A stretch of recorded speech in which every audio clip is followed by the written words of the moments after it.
हाय church, good morning. आज के सुबह के डिवोशन में हम लोग देखेंगे अपने नींव पर बने रहना। आइए वचन देखते हैं। गलातियों की किताब उसका पहला अध्याय और उसकी 15वीं पंक्ति में पौलुस यहाँ पे इस तरीके से लिखता है, परंतु परमेश्वर की जिसने मेरी माता के गर्भ ही से मुझे ठहराया और अपने अनुग्रह से बुलाया। पौलुस इस वचन हम देखते हैं कि पौलुस इस वचन में इस तरीके से लिखता है कि परमेश्वर ने उसे रचा है और परमेश्वर ने अपने अनुग्रह से उसे बुलाया है। पौलुस कहता है कि परमेश्वर ने उसे बनाया है और परमेश्वर ने उसे अपने अनुग्रह से बुलाया है। हम देखते हैं कि जब भी कोई इमारत बनाई जाती है, सबसे पहले उसकी नींव रखी जाती है और उस नींव पर उस इमारत को बनाया जाता है। और जितना मजबूत वो नींव रहेगा, उतनी ही मजबूती से वो इमारत उस नींव पे बनी रहेगी ना। और इसे हम देखते हैं कि हमारे विश्वासी जीवन में हमारी नींव क्या है, हमारे विश्वासी जीवन में हमारी नींव क्या है। तो यहाँ पे मैंने कुछ 5 बातें लिखी है कि 5 बातें लिखी है जो हमारी विश्वासी जीवन में हमारी नींव है। पहला हम लोग देखते हैं कि परमेश्वर हमारी नींव है। गलातियों 1:15 में हम लोग देखते हैं कि पौलुस कहता है कि परमेश्वर ने उसे रचा है, परमेश्वर ने उसे बनाया है। हम देखते हैं कि जब परमेश्वर ने हमें बनाया है तो परमेश्वर हमें सबसे अच्छा जानता है, परमेश्वर हमें सबसे अच्छा समझ सकता है और परमेश्वर हमें सबसे अच्छा मदद करता है ना। परमेश्वर हमें सबसे अच्छा जानता है, परमेश्वर हमें सबसे अच्छा समझता है और परमेश्वर हमें सबसे अच्छा मदद कर सकता है, क्योंकि परमेश्वर ने हमें बनाया है और परमेश्वर हमारी नींव है। दूसरा हम लोग देखते हैं कि परमेश्वर का वचन हमारी नींव है। परमेश्वर का वचन हमारी नींव है। क्यों? क्योंकि परमेश्वर अपने हर एक वचन को पूरा करते हैं। यशायाह की किताब उसका 40वां अध्याय और उसकी 8वीं पंक्ति में हम लोग देखते हैं कि परमेश्वर का वचन सदा अटल बना रहता है। परमेश्वर का वचन सदा अटल बना रहता है और परमेश्वर अपने हर एक वचन को, हर एक वादे को पूरा करते हैं और परमेश्वर का वचन हमारी नींव है। तीसरा हम लोग देखते हैं कि पवित्र आत्मा जो हमारे अंदर सदा के लिए वास करती है, जो हमें कभी छोड़ के नहीं जाती, हमारे अंदर सदा के लिए वास करती है, हमेशा हमारी सहायता करने के लिए तैयार रहती है। पहला कोरिन्थियों 3 अध्याय की 16वीं पंक्ति में हम लोग देखते हैं कि हम परमेश्वर का मंदिर है और परमेश्वर की आत्मा हमारे अंदर वास करता है।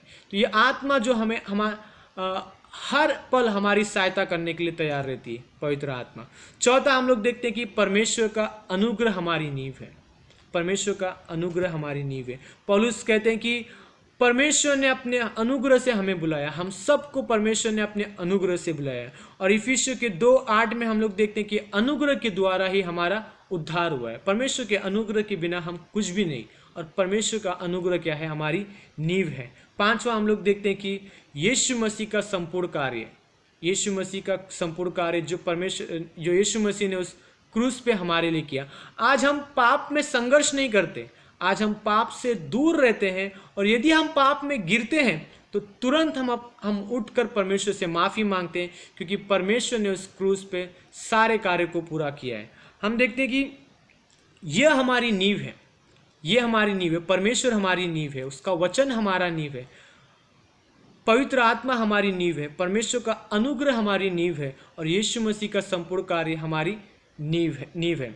यदि ये हमारी नींव है तो इस नींव पे हमें किस तरीके से खड़े होना है?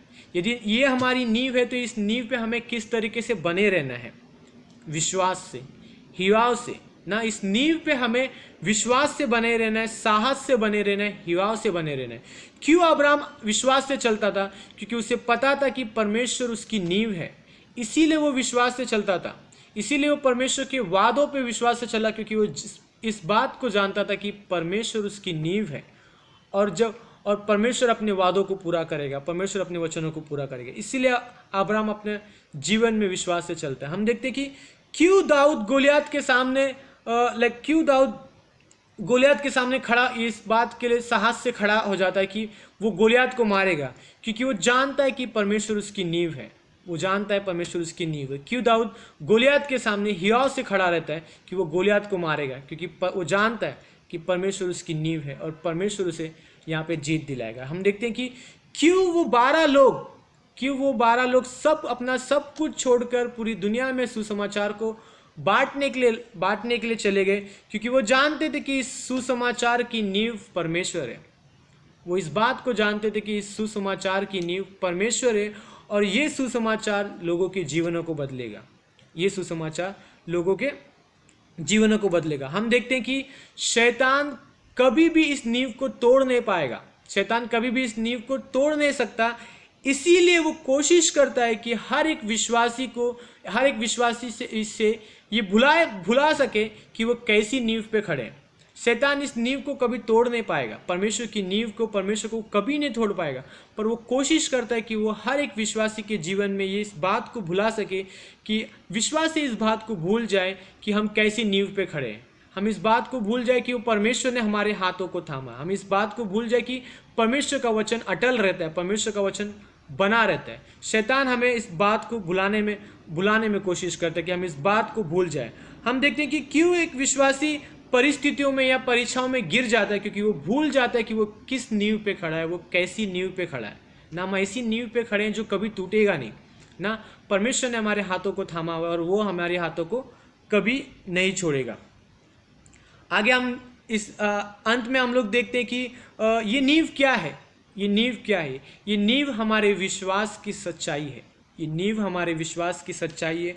और इस पे खड़े रहना क्या है? ये इस पे बने रहना क्या है? इस नींव पे बने रहना जीवन भर परमेश्वर के साथ चलना है। इस नींव पे बने रहना जीवन भर परमेश्वर के साथ चलना है। तो आज की सुबह में इस वचनों से आपको उत्साहित करते हुए कि परमेश्वर हमारी नींव है और इसे कोई कभी नहीं तोड़ सकता। आमीन।